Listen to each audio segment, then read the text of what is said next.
Hello friends, welcome to our channel learning notebook. जैसे कि आपको पता है, हमने अपने चैनल लर्निंग नोटबुक पर ज्योग्राफी की सीरीज स्टार्ट करी हुई है। उसमें हमने क्लाइमेटोलॉजी से रिलेटेड ऑलमोस्ट सारे टॉपिक्स कवर कर लिए हैं। अब क्लाइमेटोलॉजी में एक इंपॉर्टेंट टॉपिक होता है टाइप्स ऑफ विंड्स, जिसमें दो टाइप की विंड्स ज्यादा इंपॉर्टेंट होती हैं।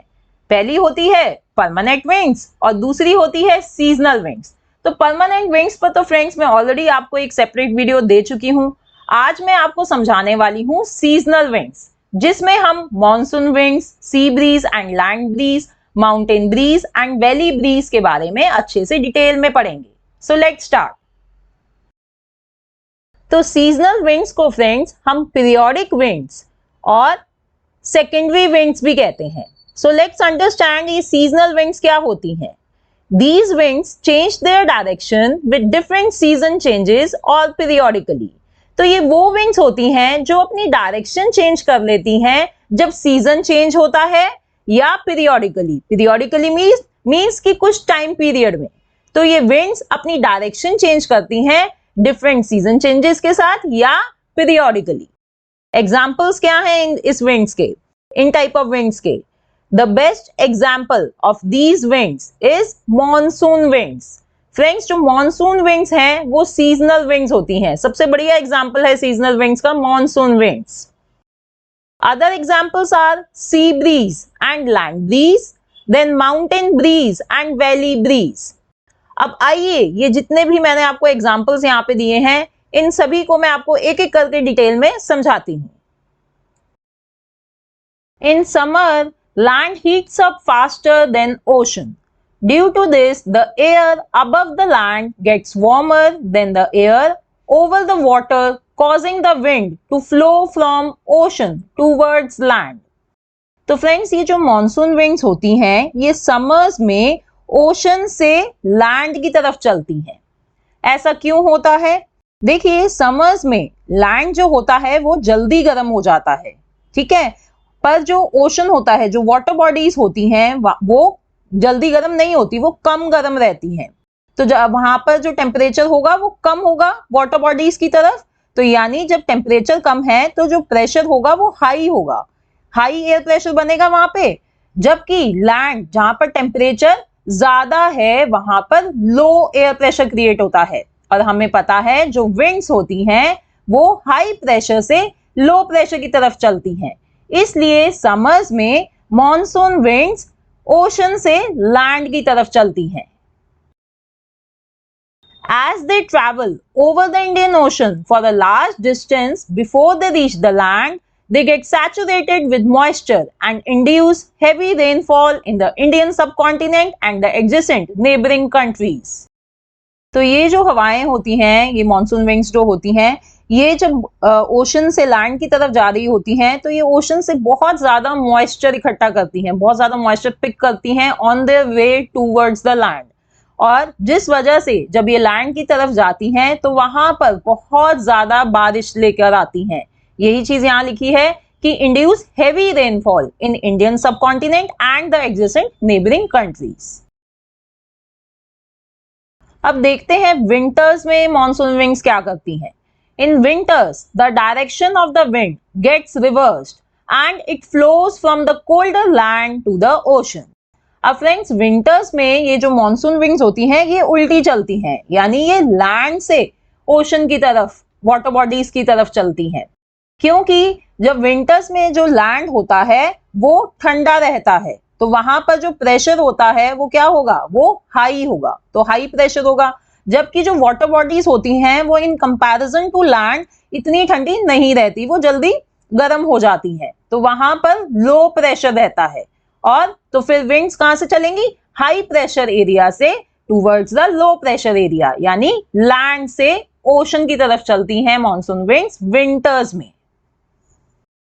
These winds are responsible for northeast monsoon or winter monsoon along the east coast of India। और यही winds होती हैं जो विंटर मॉनसून लेकर आती हैं, कहां पर, ईस्ट कोस्ट ऑफ इंडिया पर। During their movement, these winds pick up moisture from the Bay of Bengal and dump it over Tamil Nadu, Andhra Pradesh, Kerala, South Telangana and Karnataka during the 3-month period between October and December. तो यहाँ इस picture को देखिए friends, ये देखिए जब ये winds land से उधर लैंड से ओशन की तरफ नीचे आ रही हैं, तो ये ऑन द वे यहाँ से बे ऑफ बंगाल से काफी मॉइस्चर पिक करती हैं और जिसकी वजह से ये काफी बारिश लाती हैं इन स्टेट्स में। जो ये ईस्ट कोस्ट है ना अपना, यहाँ पे जो स्टेट्स हैं जैसे कि तमिलनाडु हो गया, आंध्र प्रदेश, केरला, साउथ तेलंगाना, कर्नाटका, इन स्टेट्स पर काफी बारिश करती हैं ये मॉनसून विंड्स। अब नेक्स्ट हम पढ़ेंगे सी ब्रीज एंड लैंड ब्रीज। देखिए जो मॉनसून विंड्स की बात अभी हमने करी है वो ऐसी सेकेंडरी विंड्स थी जो सीजन के साथ अपनी डायरेक्शन चेंज करती हैं, पर ये सी ब्रीज और लैंड ब्रीज सीजन के साथ अपनी डायरेक्शन चेंज नहीं करती, ये दिन और रात के हिसाब से अपनी डायरेक्शन चेंज करती हैं। सी ब्रीज दिन में चलती हैं और लैंड ब्रीज रात में चलती हैं। आइए इनके बारे में अब हम समझते हैं। Sea breeze and land breeze are formed at the coast and formed within a day. तो ये जो ब्रीज होती हैं ये कोस्ट पर बनती हैं, जो कोस्टल रीजन्स हैं हमारे उन पर फॉर्म होती हैं ये, और ये जैसे मैंने आपको बताया कि एक ही दिन में बनती हैं, दिन और रात में। Sea cools and heats slowly and land cools and heats rapidly. देखिए हमें पता है जो वाटर बॉडीज होती हैं वो धीरे कूल होती है, यानी धीरे ठंडी होती है और धीरे ही गर्म होती है, पर जो लैंड होता है, जो जमीन होती है, वो जल्दी ही ठंडी होती है और जल्दी ही गर्म भी हो जाती है। तो इसी प्रिंसिपल पर ये सी ब्रीज और लैंड ब्रीज बनती हैं। During the day time land rapidly heats up and hence temperature increases and pressure decreases. अब देखिए दिन के टाइम पर जब सूरज की किरणें आ रही होती हैं तो ये जो लैंड होता है ये जल्दी गर्म हो जाता है, जिसकी वजह से टेम्परेचर बढ़ता है, और जब टेम्परेचर ज्यादा होता है तो लो प्रेशर क्रिएट होता है, right. Sea heats up slowly and hence temperature decreases and pressure increases. और जबकि जो सी है, जो वाटर बॉडी है, वो धीरे गर्म होती है ना, तो वहां का टेम्परेचर कम होगा इन कंपैरिजन टू लैंड, और जब टेम्परेचर कम होगा तो प्रेशर ज्यादा होगा। और हमें पता है जो विंड्स होती हैं वो हाई प्रेशर से लो प्रेशर की तरफ चलती हैं, इसलिए दिन में ये जो विंड्स होती हैं ये सी से लैंड की तरफ चलती हैं और इन्हें कहा जाता है sea breeze. During the day winds blow from the sea to the land which are called sea breeze. और ये जो सी ब्रीज होती हैं फ्रेंड्स ये ठंडी होती हैं।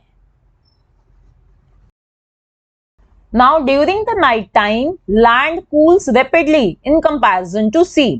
अब रात होते होते फ्रेंड्स क्या होता है कि जो लैंड होता है वो ठंडा हो जाता है। मैंने आपको बताया ना कि भाई लैंड जल्दी गर्म होता है, जल्दी ठंडा होता है, तो रात को लैंड ठंडा हो जाता है जिससे हाई प्रेशर क्रिएट होता है।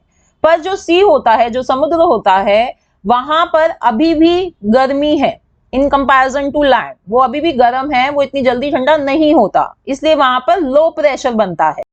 तो ये जो विंड्स होती हैं ये रात को उल्टा चलती हैं, ये रात को लैंड से सी की तरफ चलती हैं। During the night winds blow from the land to sea which are called as land breeze. तो इनको हम जो रात को ये लैंड से सी की तरफ चलती हैं इनको लैंड ब्रीज कहते हैं। और फ्रेंड्स ये ड्राई विंड्स होती हैं, यानी ये इनमें मॉइस्चर नहीं होता ना, इसलिए इनको ड्राई विंड्स कहते हैं, क्योंकि ये लैंड से सी की तरफ आ रही है तो इनमें कोई मॉइस्चर नहीं होता। और फ्रेंड्स एक बात मैं आपको और बताना चाहूंगी कि यूजुअली देखिए हम जब विंड्स का नाम रखते हैं वो उस डायरेक्शन से जहां से वो स्टार्ट होती हैं उनके ऊपर उनका नाम यूजुअली रखा जाता है। तो इसी तरह से जो सी ब्रीज है, इसका नाम सी ब्रीज है, तो ये सी से स्टार्ट होकर लैंड की तरफ चलती है, तो आप ऐसे याद रख सकते हैं। और इसी तरह से जो लैंड ब्रीज है वो लैंड से स्टार्ट होकर सी की तरफ चलती है, तो इसलिए इनमें कंफ्यूज मत होइएगा, इनको ऐसे याद रखिए। अब हम नेक्स्ट पढ़ते हैं वैली ब्रीज और माउंटेन ब्रीज। तो फ्रेंड्स ये वैली ब्रीज और माउंटेन ब्रीज ये दोनों सेकेंडरी विंड्स हैं, सीजनल विंड्स हैं, जिन्हें हम पीरियोडिक विंड्स भी कहते हैं, क्योंकि ये अपनी डायरेक्शन चेंज करती हैं पीरियोडिकली। ये दिन में जब ये ब्रीज चलती हैं तो इनको वैली ब्रीज कहते हैं, और नाइट में जब ये अपनी डायरेक्शन चेंज करती हैं तो ये इनको कहते हैं माउंटेन ब्रीज। तो वैली ब्रीज क्या होती है? During the day time slopes facing the sun get heated up quickly compare to valley. देखिए नीचे इस पिक्चर को देखिए, ये यहाँ पर एक माउंटेन है और इसके यहाँ पर नीचे ये वैली। अब दिन के टाइम में जब सूरज की किरणें चमक रही होती हैं तो उस टाइम क्या होता है कि ये जो माउंटेन का ये वाला स्लोप है ये जल्दी गर्म होता है एज कंपेयर टू वैली। ठीक है, तो उस वजह से क्या होता है कि जो हवा होती है वो इधर टेम्परेचर क्योंकि ज्यादा हो जाता है, जब स्लोप गर्म होगा तो टेम्परेचर ज्यादा हो जाता है, तो जो हवा होती है वो गर्म होकर हल्की हो जाती है और ऊपर चली जाती है, और हाई टेम्परेचर की वजह से इधर क्या बनता है? Low pressure.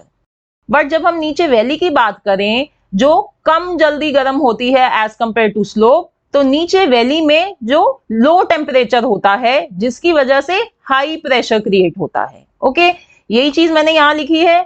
The warm air becomes light as it reduces in density and a low pressure is formed at the mountain top. Air from valley moves up slope to fill the resulting gap. और friends हमें पता है जो हवा होती है, जो wind होती है, वो हमेशा हाई प्रेशर से लो प्रेशर की तरफ जाती है, चलती है ना, हाई प्रेशर से लो प्रेशर की तरफ चलती है हवा। तो यहाँ पर भी ऐसे होता है, नीचे से वो वैली से हवा चल रही है ऊपर की तरफ, स्लोप की तरफ। इसे कहते हैं हम वैली ब्रीज, या इसे एनाबैटिक विंड या अप स्लोप विंड भी कहा जाता है। ठीक है, तो ये हमने पढ़ा वैली ब्रीज के बारे में। Now let's understand mountain breeze. During the night time, the air at the slope of the mountain cools off quicker than the valley below. अब देखिए, अब रात के वक्त क्या होता है कि ये जो स्लोप होता है ये जल्दी ठंडा होता है एज कंपेयर टू वैली। ठीक है, तो जब ये जल्दी ठंडा हो रहा है तो यहाँ पर लो टेम्परेचर होगा, राइट? लो टेम्परेचर होगा तो इसका मतलब यहाँ पर हाई प्रेशर फॉर्म होगा, तो जो यहाँ पर जो हवा होती है वो जल्दी ठंडी हो रही है इधर। The air in this region become cool and dense and high pressure is created. अब इधर नीचे वैली में क्या होता है कि अब वैली तो इतनी जल्दी ठंडी नहीं हो रही एज कंपेयर टू स्लोप, तो वहां पर कंपैरेटिवली टेम्परेचर ज्यादा रहता है, हाई टेम्परेचर होता है, जिसकी वजह से लो प्रेशर क्रिएट होता है। ठीक है, और हमें पता है जो हवा होती है वो हाई प्रेशर से लो प्रेशर की तरफ चलती है, तो इसलिए dense air descends downhill into valley. इसलिए जो हवा होती है वो डिसेंड होती है, वो ऊपर से नीचे की तरफ आ रही है वैली तक। This is called mountain breeze, और कैटाबैटिक विंड और डाउन स्लोप विंड भी कहा जाता है। ठीक है, तो ये नाम ध्यान रखिए, माउंटेन ब्रीज को कैटाबैटिक विंड या डाउन स्लोप विंड भी कहा जाता है। और देखिए, आपको इन दोनों में, वैली ब्रीज और माउंटेन ब्रीज में कंफ्यूज होने की बिल्कुल भी जरूरत नहीं है। आपको ये सोचने की जरूरत नहीं है भाई माउंटेन ब्रीज में कहाँ से कहाँ तक हवा चलती है या वैली ब्रीज में कहाँ से कहाँ तक हवा चलती है। इसके लिए एक बहुत ही सिंपल सी मैं आपको बात बता देती हूँ कि ये जो ब्रीज होती हैं, विंड्स होती हैं, इनका यूजुअली नेम जिस डायरेक्शन से ये चलती हैं, जहां से ये चलती हैं वहां से उनका नाम रखा जाता है। जैसे कि माउंटेन ब्रीज है, हमने पढ़ा कि ये माउंटेन से नीचे आती है, ठीक है, माउंटेन से चलती है ना, तो इसका नाम इसलिए माउंटेन ब्रीज है। इसी तरह से valley breeze, valley breeze valley से चलती है और ऊपर जाती है वो, इसलिए उसका नाम वैली ब्रीज है।